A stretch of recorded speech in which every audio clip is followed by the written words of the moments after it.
How is nobody talking about YouTube censorship? The fact of the matter is, I haven't either, and it's something now that I should start addressing. Hello and welcome back to Chat About It, Don't Shout About It with me, Rachel, the Queen of the Woke, as crowned by one of my haters, not by myself. Don't forget to like, share, subscribe to the channel, switch on the notification bell so that you know I am releasing another video. Thank you to everyone who has joined me already. I cannot run this channel without you. I'm trying to get to 2K. Can I manage it? Who knows with what it's like on YouTube at the moment. But please do keep it friendly in the chat. So let's talk about YouTube censorship. It's very real. So last year, I made a video that didn't go down too well with YouTube.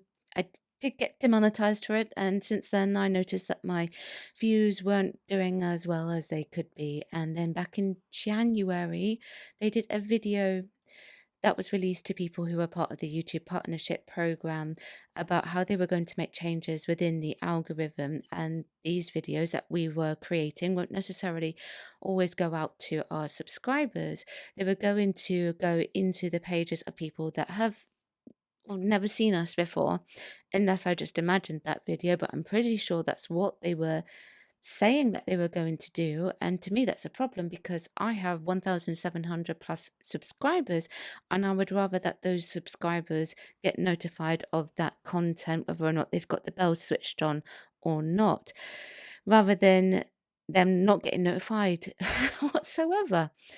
On top of that, here in the UK, we also have our new online protection laws, which are supposed to protect children, but not necessarily doing that. They're taking everyone down. That's what it feels like anyway. We have freedom of speech here in the UK. We don't have free speech. Excuse me, let me correct that. We have freedom of expression here in UK, not free speech.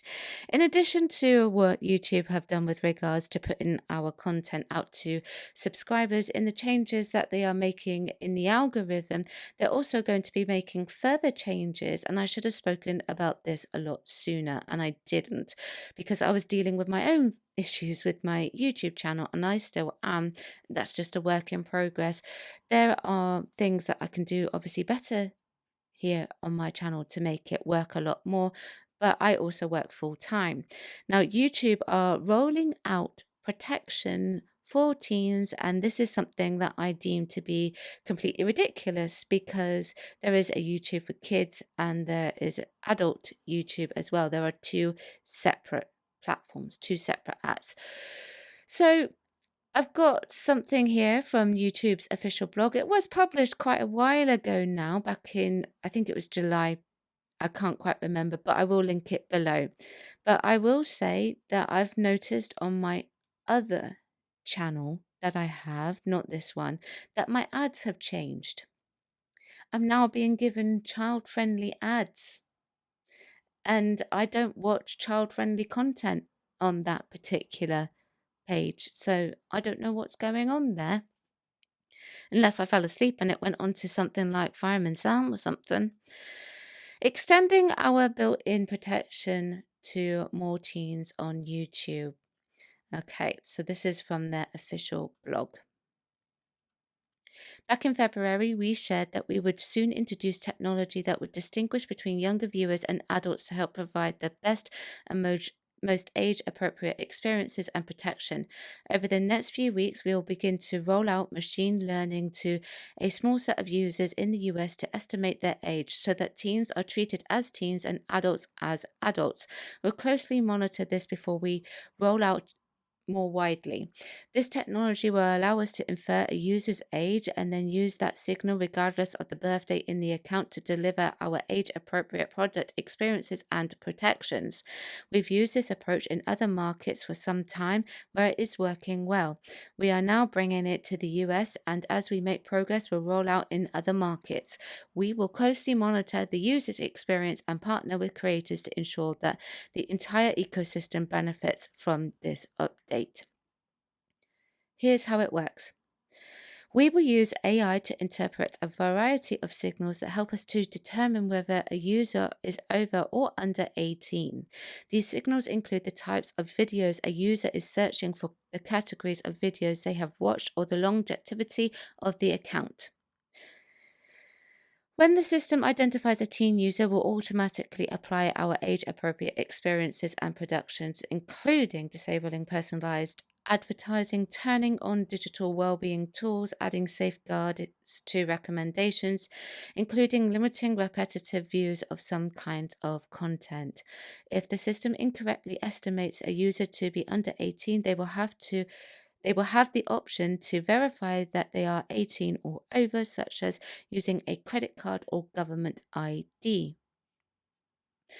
We will only allow users who have been inferred or verified as over 18 to view age-restricted content that may be inappropriate for younger users. So this, to me, is a major problem. First of all, it will hinge on what you want to watch. I actually think that you can watch whatever you want within reason on YouTube. They already have things in place where you can set your content to over the age of 18 and your content not made for kids. And therefore, by that means, it should be okay, really, theoretically, in my opinion. In this book, they are suggesting that you hand over your credit card information in order to verify your age. That's a problem. You shouldn't be giving your credit card information out to anyone over the internet, in my honest opinion. I don't even own a credit card.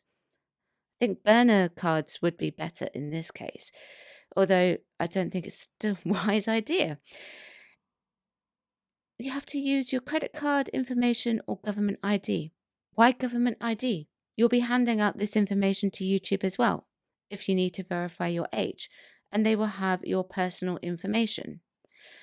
There are some people who allow children to use their adult account, so those particular accounts will be the first one to be called into question, and should the user of that account wish to watch slightly more adult content than what their children watch, then they will have to provide ID or their credit card information.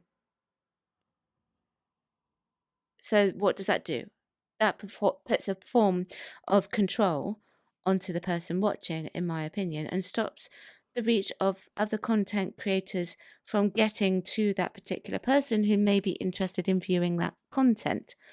And what's more, this is only happening in the USA right now.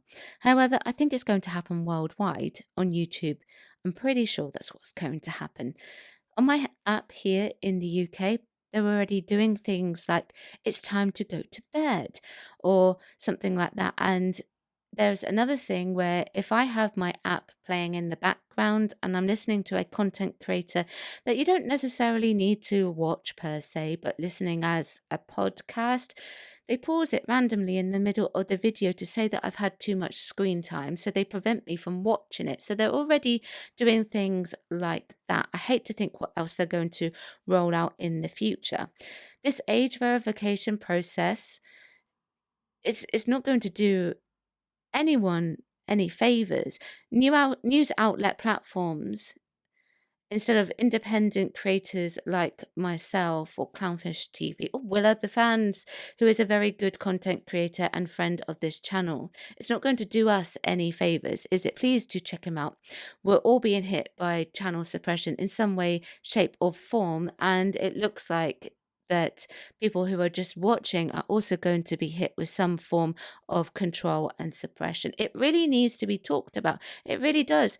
And I'm going to start joining people and start chatting about it. What do you think of this entire situation? Let me know. Chat about it. Don't shout about it. Thanks for watching. I will see you soon. Bye bye. Thank you for watching today. Don't forget you can join me on my other platforms as well. I've got YouTube, Rumble, Spotify, X, TikTok, Instagram, Locals, Substack, and I also have a Discord. Everything is linked below.